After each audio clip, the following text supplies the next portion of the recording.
ನಮಸ್ಕಾರ. ನಮಸ್ಕಾರ. ನಾವು 4th ಇಯರ್ ಎಕ್ಸ್ಟೆನ್ಷನ್ ಸ್ಟೂಡೆಂಟ್.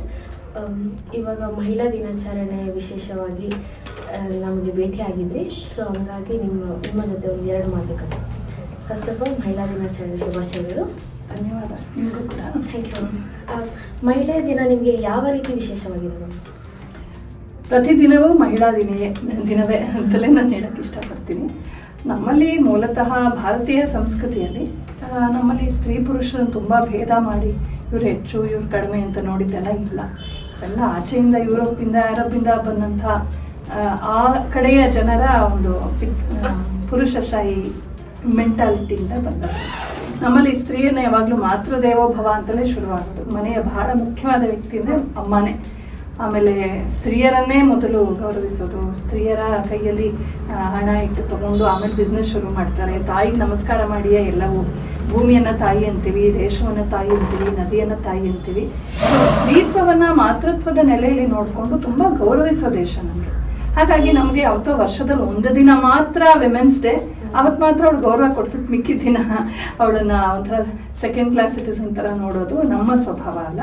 ಹೀಗೆ ಪರ್ಸ್ನಲಾಗಿ ಅನ್ಸೋದು ನಮ್ಮ ದೇಶದ ಯಾವುದಾದ್ರು ಮಹಾರಾಣಿಯ, ಮಹಾಯೋಧೆಯ, ಮಹಾಸ್ತ್ರೀ, ಗ್ರೇಟ್ ಅಂಥವರ ಹೆಸರಲ್ಲಿ ನಾವು ಭಾರತದ ಇಂಡಿಯನ್ ವಿಮೆನ್ಸ್ ಡೇ ಮಾಡಿದ್ರೆ ಇನ್ನೂ ಚೆನ್ನಾಗಿರ್ತಿತ್ತ. ಅದು ಹೋರಾಟದ ವಿಮೆನ್ಸ್ ಡೇ, ಇಲ್ಲಿ ಸೆಲೆಬ್ರೇಷನ್ ವಿಮೆನ್ಸ್ ಡೇ ಆಗ್ತಿತ್ತು ಅಂತ ನನ್ನೊಂದು ಪರ್ಸ್ನಲ್ ಅಭಿಪ್ರಾಯ. ತುಂಬ ರೋಮಾಂಚನವಾಗಿತ್ತು. ನಿಮ್ಮ ಮೇಲೆ ಪ್ರಭಾವ ಬೀರಿದ ಮಹಿಳೆ ಯಾವುದಕ್ಕೆ? ತುಂಬ ಜನ ಇದ್ದಾರೆ. ಮೊಟ್ಟ ಮೊದಲು ನನ್ನಮ್ಮ. ಜೀವನದಲ್ಲಿ ಏನೇ ಬಂದರೂ ಕೂಡ ನಗ್ತಾ ಇರು, ಪಾಸಿಟಿವ್ ಆಗಿರೋದು ನಾನು ಅಮ್ಮನಿಂದ ಕಲಿತಿದ್ದೀನಿ. ಅವರು ತುಂಬ ಹಾರ್ಡ್ ವರ್ಕಿಂಗ್, ಒಂದು ಕ್ಷಣನೂ ಸುಮ್ಮನಿರೋದಿಲ್ಲ. ಕೈ ತುಂಬ ಕೆಲಸ, ಮನೆ ತುಂಬ ಜನ. ಚಿಕ್ಕ ವಯಸ್ಸಿನಲ್ಲೂ ಕೂಡ ಅವರು ಯಾವಾಗಲೂ ಸೇವೆ. ಅವ್ರನ್ನ ಯಾರಾದ್ರು ಅಂದ್ರು, ನಿಂದಿಸಿದ್ರು, ಅವ್ರನ್ನ ಶೋಷಿಸಿದ್ರು, ಅವರನ್ನ ಕ್ಷಮಿಸಿ ಪ್ರೀತಿಯಿಂದ ಗೆದ್ಕೊಂಡಿದ್ದಾರೆ. ತುಂಬ ಜನ ಇದ್ದಾರೆ ಅಂತವರೆಲ್ಲ. ತುಂಬ ಚೆನ್ನಾಗಿ ಹೇಳಿದ್ರಿ ಮ್ಯಾಮ್. ನಿಮ್ಮ ಮಾತಿನ ಪ್ರಭಾವಕ್ಕಾಗಿ ಒಳಗಾಗಿ ಸಬಲೀಕರಣಗೊಂಡ ಮಹಿಳೆಯರನ್ನು ನೋಡಿದಾಗ ನಿಮ್ಮ ಫೀಲ್ ಯಾವ ಥರ ಇರುತ್ತೆ? ನನಗೆ ತುಂಬ ಸಂತೋಷ ಆಗುತ್ತೆ. ನನ್ನ ಮಾತಿನ ಪ್ರಭಾವದಿಂದ ಆದರೂ ಅಂತಲ್ಲ, ನೋಡಿ ಎಲ್ಲರಲ್ಲೂ ಒಂದು ತೆರೆದುಕೊಳ್ಳುವಂಥ ಒಂದು ಪೊಟೆನ್ಷಿಯಲ್ ಇರುತ್ತೆ. ನಾವೆಲ್ಲರೂ ಕೂಡ ನಿಜಕ್ಕೂ ಈ ಜಗತ್ತಲ್ಲಿ ಪ್ರತಿಯೊಬ್ಬರು every soul is potentially divine ಅಂತಾರೆ ವಿವೇಕಾನಂದ. ನಮ್ಮೆಲ್ಲರಲ್ಲೂ ಏನೋ ಒಂದು ಕೆಪಾಸಿಟಿ ಇರುತ್ತೆ, ಆದರೆ ಅದು ಸಕಾಲದಲ್ಲಿ ಆಚೆ ಬರಬೇಕು. ನೀವೆಲ್ಲ ಕೃಷಿ ವಿದ್ಯಾರ್ಥಿಗಳಲ್ವಾ? ಈಗ ಬೀಜಕ್ಕೆ ಆಲದ ಮರ ಆಗುವ ಒಂದು ಪೊಟೆನ್ಷಿಯಲ್ ಇದೆ. ಆದರೆ ಆ ಬೀಜವನ್ನು ಒಂದು ಗೋಲ್ಡನ್ ಬಾಕ್ಸಲ್ಲಿ ಇಟ್ಬಿಟ್ಟು ಸಿಲ್ಕನ್ನು ಇದು ಕಟ್ಬಿಟ್ಟು ಶೋಕೇಸಲ್ಲಿ ಇಟ್ಟು ನೀನು ಆಲದ ಮರ ಆಗುತ್ತೆ ಅದು. ಅದನ್ನ ಅಲ್ಲಿಂದ ತೆಗೆದು ಮಣ್ಣಲ್ಲಿ ಹಾಕಬೇಕು. ಮಣ್ಣು, ನೀರು, ಗಾಳಿ ಬರಬೇಕು.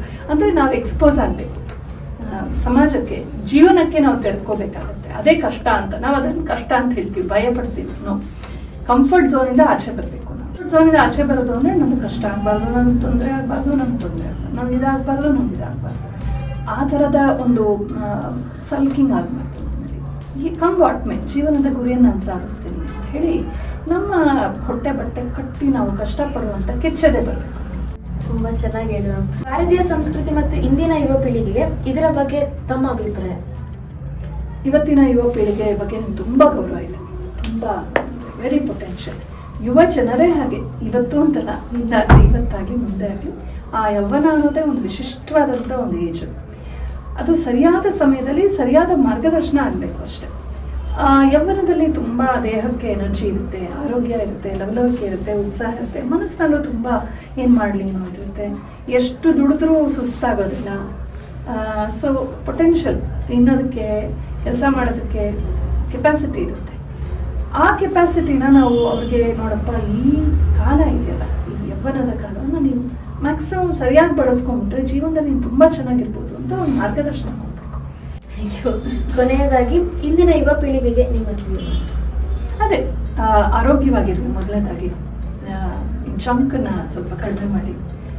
ಡೋಂಟ್ ಹ್ಯಾವ್ ಫನ್ ಅಂತ ಹೇಳ್ತಿಲ್ಲ ನಾನು, ಯಾವಾಗ ಪಾನಿಪುರಿ ತಿಂತೀನಿ, ಆದರೆ ಅದೇ ನಮ್ಮ ಜೀವನ ಆಗಬಾರ್ದು. ದಿನ ಬೆಳಗಾರೆ ಪಾನಿಪುರಿ ತಿನ್ನೋದೇ ನಮ್ಮ ಜೀವನ ಆಗಬಾರ್ದು. Fun is a part of life. ಅದೇ ಫನ್ ಅನ್ನೋದು, ಸಂತೋಷ ಅನ್ನೋದು ನಮ್ಮ ಜೀವನದ ಮೌಲ್ಯಗಳನ್ನು ಮರೆಸೋಷ್ಟು ನಮ್ಮನ್ನು ಅಬ್ಸೆಸ್ ಮಾಡ್ತಾರೆ. ಸೊ ಆ ವೀಕ್ನೆಸ್ ಆಗುತ್ತೆ, ದೌರ್ಬಲ್ಯ, ಅಡಿಕ್ಷನ್ ಆಗಿಬಿಡುತ್ತೆ. ಹಂಗಾಗಬಾರ್ದು.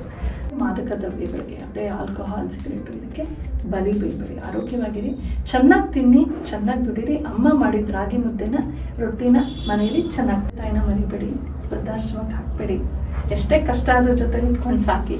ಆಮೇಲೆ ಸ್ವಲ್ಪ ಆದರೂ ಕೃಷಿ ಮಾಡಿ, ನೀವೆಲ್ಲ ಕೃಷಿ ವಿದ್ಯಾರ್ಥಿಗಳು ಸ್ವಲ್ಪ ತೋಟಗಾರಿಕೆ, ಕೃಷಿ, ಆರ್ಗ್ಯಾನಿಕ್ ಫುಡ್ ತಿನ್ನುವಂಥದ್ದು ಇಂಥದ್ದನ್ನೆಲ್ಲ ನಾವು ಬೆಳೆಸ್ಕೊಂಡು ದೇಶವನ್ನು ಕಟ್ಟೋಣ. ಯುವಕರೇ ದೇಶವನ್ನು ಕಟ್ಟಬೇಕಾದದ್ದು. ಹಾಗಾಗಿ ನಮ್ಮ ಭರವಸೆ ಎಲ್ಲ ಯುವ ಜನತೆ ಮೇಲೆ. ಚೆನ್ನಾಗಿ ದೇಶ ಕಟ್ಟನೆ ಸೇರಿ ನಮ್ಮ ಬೇರೆ ಎಷ್ಟು ಮುಖ್ಯ ಅಂತ ಚೆನ್ನಾಗಿ ತಿಳಿಸ್ಕೊಟ್ಟಿದ್ದೇವೆ. ಧನ್ಯವಾದಗಳು.